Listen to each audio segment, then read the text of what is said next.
Recording मैंने on ही नहीं करी थी, मैं भूल गया रिकॉर्डिंग करना आज। चलो कोई बात नहीं। फिलहाल मैं एक बार रिव्यू कर दे रहा हूँ कि मैंने क्या क्या बताया। मैंने आपको बताए हैं चैप्टर नंबर 1 के रेशनलाइज वाले क्वेश्चन आ सकते हैं लॉन्ग में, अंडर रूट वाले 9.3 ये मार्क करने को आ सकता है लॉन्ग में, और इसके साथ साथ रेशनलाइज के साथ साथ ए और बी की वैल्यू फाइंड आउट करने को आ सकती है, जैसे यहाँ पे लिखा हुआ हो 2 + √3/7 + 2√5, 2√5 is equal to a plus root b root 5, इस तरीके से हो, और कहें आपसे ए और बी की वैल्यू बताओ, तो ये भी लॉन्ग में आ सकता है। ठीक है, या फिर तीन तीन रेशनलाइज वाले, जो लॉन्ग में रेशनलाइज वाले हैं तीन वाले, वो भी आ सकते हैं। और तीसरा मैंने बताया था आपको 0.47 बार प्लस 4.3 बार प्लस 0.477777 के ऊपर बार, इस तरीके के क्वेश्चन को P/Q की फॉर्म में कन्वर्ट करो, ये भी आपका लॉन्ग में आ सकता है। तो आपको ध्यान रखना है, चैप्टर 1 से ये लॉन्ग में आएंगे, चैप्टर 2 से 2.4 एक्सरसाइज बहुत इंपॉर्टेंट है, और क्यूबिक वाला जो क्वेश्चन है x³ + 2x² इसको फैक्टराइज करने वाला जो क्वेश्चन है ये लॉन्ग में आ सकता है। ठीक है। चैप्टर नंबर 3 की हम बात करें, कोऑर्डिनेट ज्योमेट्री की अगर बात करें बेटा, तो कोऑर्डिनेट ज्योमेट्री में मैं आपको बताता रहा हूँ, बहुत ईजी क्वेश्चन आएगा। इसके लिए एमएल में आपकी एक ही एक्सरसाइज है शायद, वो एक ही एक्सरसाइज आपके लिए सफिशियंट हो जाएगी।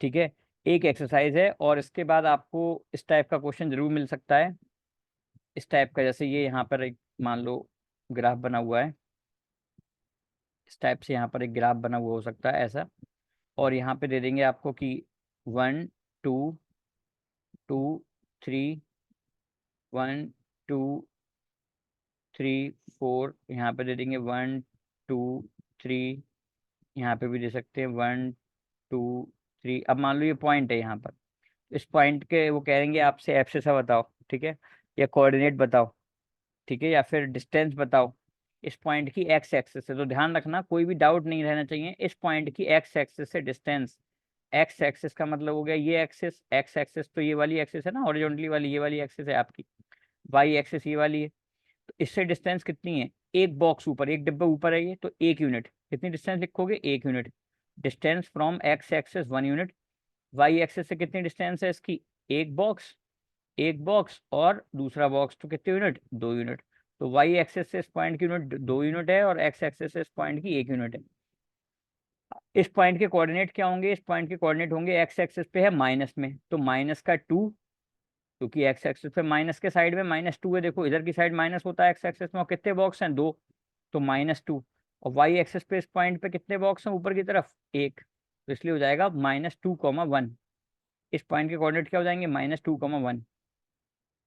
ठीक है भाई, इस तरीके से अगर मान लो यहाँ पर आपका एक पॉइंट है, ठीक है, ये वाला पॉइंट है, ये पॉइंट है, ये, तो एक यहाँ से इस ओरिजिन से हम देखते हैं, ओरिजिन से कितने बॉक्स चलना पड़ा पहले, एक्स की तरफ 2 तरफ, और 2 यूनिट में कौन सी तरफ, माइनस की तरफ, तो -2, और फिर ऊपर कितना चलना पड़ा, ऊपर जाना पड़ा एक, यहाँ पे पहुंच गए, यहाँ के बाद ऊपर कितना जाना पड़ा, एक, तो इसका मतलब 1 यूनिट, तो -2, 1 इसके कोऑर्डिनेट हो जाएंगे।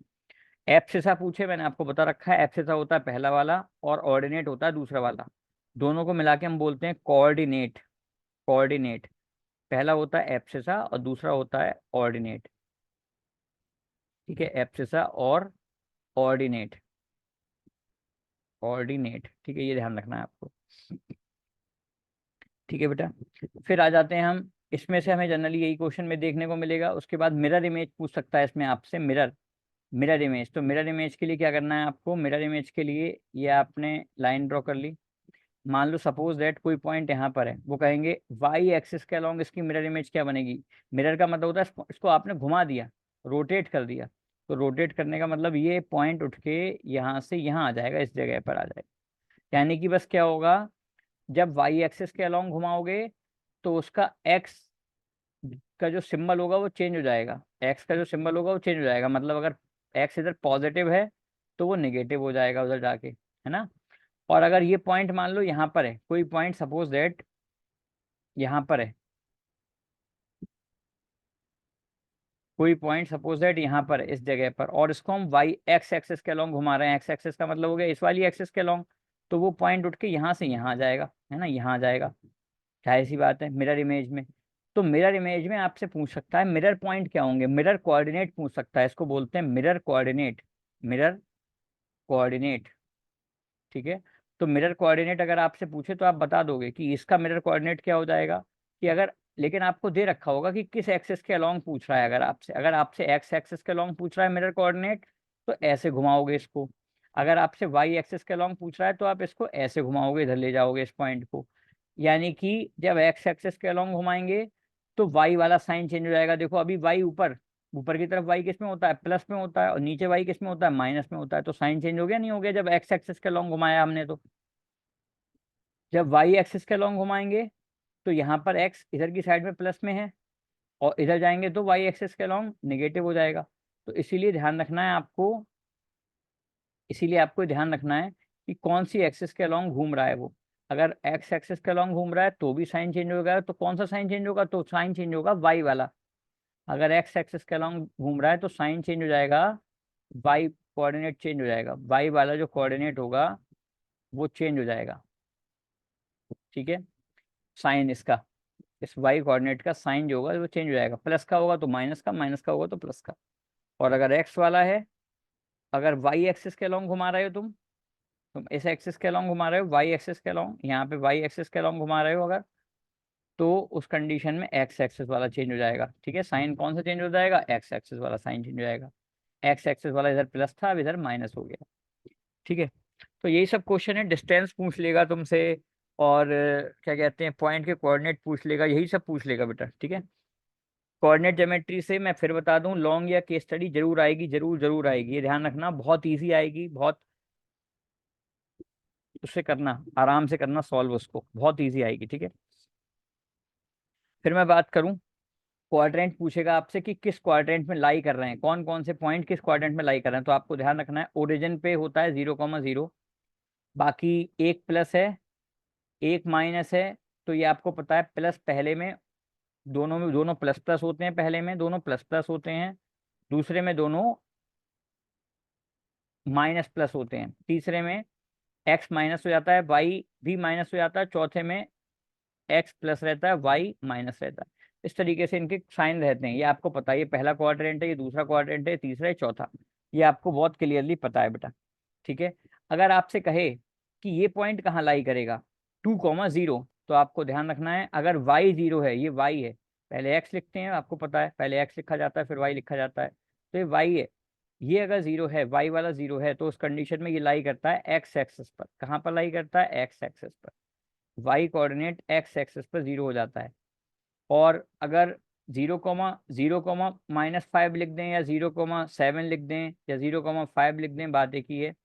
तो इसका मतलब ये लाई कर रहा है वाई एक्सिस पर। ये सारे के सारे कहाँ लाई कर रहे हैं, वाई एक्सिस पर, क्योंकि वाई एक्सिस पर जो एक्स वाला होता है वो 0 हो जाता है। तो तीनों कहाँ लाई कर रहे हैं, वाई एक्सिस पर लाई कर रहे हैं। तो ये आपको ध्यान रखना है। ठीक है, क्वाड्रेंट पूछ सकते हैं, एक्सेस पूछ सकते हैं, तो कहाँ लाई कर रहा है, 2-3 नंबर में क्वेश्चन ये भी आएगा, एक 100% आएगा ही आएगा, ये मान के चलो। ठीक है, फिर आपका एक आएगा मिडिल टर्म फैक्टराइजेशन। मैं पहले ही बता दे रहा हूँ, मिडिल टर्म फैक्टराइज करने को आएगा बेटा क्वेश्चन। ठीक है, मिडिल टर्म फैक्टराइज का मतलब होता है, वो सेकंड चैप्टर पे आ गए हम फिर से एक बार, x² 2x² plus 5x plus 7। ये क्वेश्चन, इस तरीके के क्वेश्चन आपको मिलेगा ही मिलेगा, ध्यान रखना। 100% मिल सकता है इस तरीके के question, middle term factorise square वाला। ठीक है, तो आपको जो जो मैं क्वेश्चन बता रहा हूँ नोट डाउन करते रहना, इस टाइप के क्वेश्चंस की प्रैक्टिस कर लेना। जो क्वेश्चन समझ में नहीं आए वो पूछ लेना आप लोग, ये ध्यान रखना है। ठीक है, अब आते हैं बेटा हम फोर्थ चैप्टर पे। फोर्थ चैप्टर आपको करना है एमएल से। एमएल से करने के बाद आपको उसकी इक्वेशंस बनानी आनी चाहिए। ठीक है, इक्वेशन में कुछ इक्वेशन बड़ी सिंपल सी हैं, वही आएंगी, ये मान के चलो। जैसे बैट, बैट हो गया, बॉल हो गई, या फिर पेन हो गया, नोटबुक हो गई। ठीक है, या फिर पेन हो गया, पेंसिल हो गई। ठीक है, या फिर आपकी कोई वेजिटेबल्स हो गई, जैसे टोमेटो हो गया, टोमेटो, पोटैटो हो गया। ठीक है, इस तरीके से आपको रिलेशन देगा। वो कहेगा बैट की कॉस्ट बॉल की कॉस्ट से 4 टाइम्स है। ठीक है, तो बैट की कॉस्ट आपने मान ली एक्स, बॉल की कॉस्ट मान ली वाई। ठीक है, तो x = आ जाएगा 4y। भाई जाहिर सी बात है, वो आपकी 4 टाइम्स है, तो कितना आ जाएगा, x = 4y। सेम ऐसे ही पेन की कॉस्ट दे देगा कि पेन की कॉस्ट जो है वो नोटबुक की कॉस्ट से 5 टाइम्स है, सॉरी मतलब 5 टाइम्स कम है। तो नोटबुक की कॉस्ट आपने मान ली y और x की मान ली x। अब पेन की कॉस्ट, y की कॉस्ट जो है नोटबुक की कॉस्ट पेन की कॉस्ट से ज़्यादा है, तो ज़्यादा का मतलब 5x, 5 गुना ज़्यादा है या 2 गुना ज़्यादा है तो 2x हो जाएगा। इस तरीके से आपसे इक्वेशन बनवाएगा। ठीक है, वो कहेगा दोनों की कॉस्ट मिला के इतने रुपए है, तो आपको पता है x प्लस वाई मिला के हमारी मान लो आ गई 20 रुपए, वो कहते हैं आपसे, या 24 रुपए आ गई, सपोज दैट 24 रुपए, 24 रुपीज दे दी। अब x की जगह तो x ही रखोगे, है ना। y आपको पता है नोटबुक की जो कॉस्ट है वो 5 टाइम्स से 5 गुना है, तो 5x हो जाएगा इसकी कॉस्ट, इज इक्वल टू 24। तो 6x इज इक्वल टू कितना हो जाएगा, 6x इज इक्वल टू हो जाएगा 24। x is equal to 24 divide by 6, 6 divide में आ जाएगा। तो ऐसी कंडीशन में कितने रुपए आएंगे, 6 रुपए आएंगे। यानी कि पेन की कॉस्ट हो जाएगी 6 रुपए। नोटबुक की कॉस्ट निकालनी है तो 6 की मल्टीप्लाई 5 से कर दोगे तो 30 रुपीज आ जाएगी, है ना। तो इस टाइप की केस स्टडी या फिर आपको इक्वेशन बनाने को आ सकता है। बाकी इसमें जो क्वेश्चन आएगा वो बहुत ही ईजी होगा। लीनियर इक्वेशन टू वेरिएबल में आपको एक्स प्लस 3y माइनस 2 इधर लिखा हुआ है, इसमें ए बी सी की वैल्यू बताने को आ सकती है कि ए बी सी की वैल्यू क्या होगी। तो अब इसको आप स्टैंडर्ड फॉर्म में कन्वर्ट करोगे, एक्स प्लस 3y, 2 को इधर लेके आओगे, 2 इधर आने के बाद हो जाएगा प्लस का 2 इज इक्वल टू 0। तो इसमें आपको देखना है कि ए क्या है, बी क्या है, सी क्या है। ए है एक्स की जगह यहाँ पर कुछ नहीं लिखा है तो 1 मान लेते हैं, बी है आपका प्लस का 3 और सी है आपका प्लस का 2, साइन के साथ में लिखना होता है। ठीक है, क्लियरली आपको पता है। एक क्वेश्चन इसमें से बहुत इंपॉर्टेंट है, 2 सॉल्यूशन निकालने को या 3 सॉल्यूशन निकालने को आएंगे। मान लो यही इक्वेशन आपको दे दी और इसमें कह दिया find 3 solutions, find 3 solutions, 3 solutions. तो आपको कैसे फाइंड आउट करना है मैंने आपको बता रखा है। अपनी मर्जी से एक्स की जगह आप कुछ भी रखोगे, ठीक है। अपनी मर्जी से आपने मान लो एक्स की जगह रख दिया 0, ठीक है। तो वाई की वैल्यू यहाँ पर आएगी कितनी, देखो, अगर मैं अपनी मर्जी से सपोज दैट यहाँ पर एक्स की जगह 0 रख दूँ, ठीक है, एक्स की जगह मैं अपनी मर्जी से यहाँ पर 0 रख दूँ, 0 plus 3y is equal to -2। ठीक, अब ये 0 तो 0 हो गया, ये माइनस, ये 3 इसके साथ मल्टीप्लाई में चला के डिवाइड में, y इज इक्वल टू -2/3, ये आ जाएगी y की वैल्यू। तो एक सॉल्यूशन हो गया इसका क्या, एक सॉल्यूशन हो गया 0, -2/3। ठीक है, y की वैल्यू जो आई थी वो हो गया एक सॉल्यूशन, मतलब आपने x का 0 रखा, y आ गई। दूसरे में क्या करोगे, दूसरे में y को मान लो 0 रख दो, ठीक है, या कुछ भी रख दो, अपनी मर्जी है इसमें सॉल्यूशन निकालने में, फिर कह रहा हूँ अपनी मर्जी होती है बेटा। आपने दूसरे में y की जगह 0 रख दिया, अब y की जगह 0 पुट किया तो क्या होगा, देखो, y की जगह जब 0 पुट करोगे तो x तो x ही है, +3 × 0, ठीक है, y की जगह 0 हो गया, इज इक्वल टू -2, 0 हो जाएगी, एक्स इज इक्वल टू क्या आ जाएगा, -2 आ जाएगा, एक्स इज इक्वल टू आ जाएगा -2। अब दूसरे कोऑर्डिनेट क्या मिल गए आपको, जब आपने y को 0 रखा और x कितना आ गया, -2, तो x की वैल्यू -2, -2, 0, ये होगा दूसरे कोऑर्डिनेट। तो पहले ये होगा, एक जे होगा, एक जे होगा, 2 सॉल्यूशन निकला है। इसी तरीके से अगर आपको 3 निकालने हैं तो एक अपनी पास से कुछ और रख दो, y की जगह 1 रख दो, x की जगह 1 रख दो, कुछ भी रख सकते हो, XYZ कुछ भी, ठीक है, एक रखोगे दूसरा अपने आप आ जाएगा। तो इस तरीके से आप 3 सॉल्यूशन या 4 सॉल्यूशन निकाल सकते हो, ठीक है। उसके बाद हम बात करते हैं इसमें बेटा, एक के की वैल्यू फाइंड आउट करने वाला क्वेश्चन जरूर आएगा, ठीक है। के की वैल्यू, जो जो मैं क्वेश्चन बता रहा हूँ इन्हें नोट डाउन कर लेना, के की वैल्यू फाइंड आउट करने वाला क्वेश्चन जरूर आ सकता है। कैसा हो सकता है क्वेश्चन, आपको मैं लिख के बता दे रहा हूँ। If x is equal to -1, y is equal to y is equal to 3, is a solution, is a solution of of 4x plus 2y, 4x plus 2y -k is equal to 0, इसका एक सॉल्यूशन है। Then find the value of k, इसके आगे question है, then find value of, find value of k, ये आपको पता करना है, ठीक है, ये आपको कैलकुलेट करना है। तो आप कैसे कैलकुलेट करोगे, आपको x की जगह -1 रख देना है सिंपल सा, और y की जगह 3 रख देना है सिंपल सा, आपका आंसर आ जाएगा। देखो कैसे, x की जगह रखा हमने -1, 4 -1 ब्रैकेट में, प्लस का साइन लगाया, -1 है ये ध्यान रखना। 2, वाई की वैल्यू कितनी है आपको गिवन 3, तो 3 रख दी, माइनस के इज इक्वल टू 0।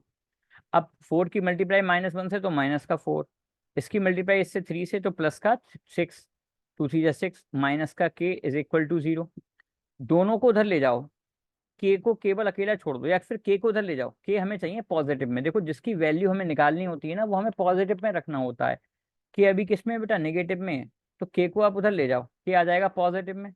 के जब आपका पॉजिटिव आ जाएगा और इधर है प्लस का 6 और माइनस का 4, क्या बचेगा, प्लस का 2 बचेगा, प्लस का 2 बचेगा। और के को आप इधर ले गए, इक्वल के इधर साइड ले गए, इस साइड, तो इक्वल के इधर जाके के किसका हो गया, प्लस का। तो के की वैल्यू आपकी आ गई, के की वैल्यू आ गई आपके पास 2, प्लस का 2 आ गई के की वैल्यू, बस ये आपका आंसर हो जाएगा, प्लस का 2। तो इस टाइप का क्वेश्चन आपको जरूर देखने को मिलेगा। ठीक है, तो मैंने आपको जो क्वेश्चन बताए हैं उनका ध्यान रखना। चैप्टर नंबर 5 की अगर मैं बात करूं तो मैंने आपको पहले ही बता दिया है, top 10 questions, 10 important questions, 10 most important question chapter number 5 के मैंने आपको टिक करवा दिए, नहीं करे हैं मैं भेज दूंगा। तो चैप्टर नंबर 5 तक और हेरोन्स फॉर्मूला के मैंने आपको बता दिए, फिर से बता दे रहा हूँ, 7 क्वेश्चन एनसीईआरटी प्लस एग्जाम्पल्स और प्लस केस स्टडी एमएल से, ये आपको करके जानी है हेरोन्स फॉर्मूला की, और प्लस इसके साथ साथ प्रीवियस ईयर के जो क्वेश्चंस या केस स्टडी होंगी वो। तो फिलहाल हमने बात करी 6 चैप्टर की, chapter number 1, chapter number 2, chapter number 3, chapter number 4, chapter number 5 और चैप्टर नंबर क्या कहते हैं आपका 8 की। ठीक है, 8 कह रहा हूँ, हेरोन्स फॉर्मूला जो भी चैप्टर है, चैप्टर नंबर 10 है शायद वो, है ना, तो उसकी इतने चैप्टर्स की हमने बात कर ली। इसके बाद बेटा कोई बात नहीं, मैं भेज दूंगा सादिक, मैं भेज दूंगा, मैं वही कह रहा हूँ, जिसको जो भी प्रॉब्लम है, जिस चैप्टर के क्वेश्चन आंसर नहीं है, टिक नहीं है, वो मैं भेज दूंगा। चैप्टर नंबर 5 में एक्सियम और पोस्टुलेट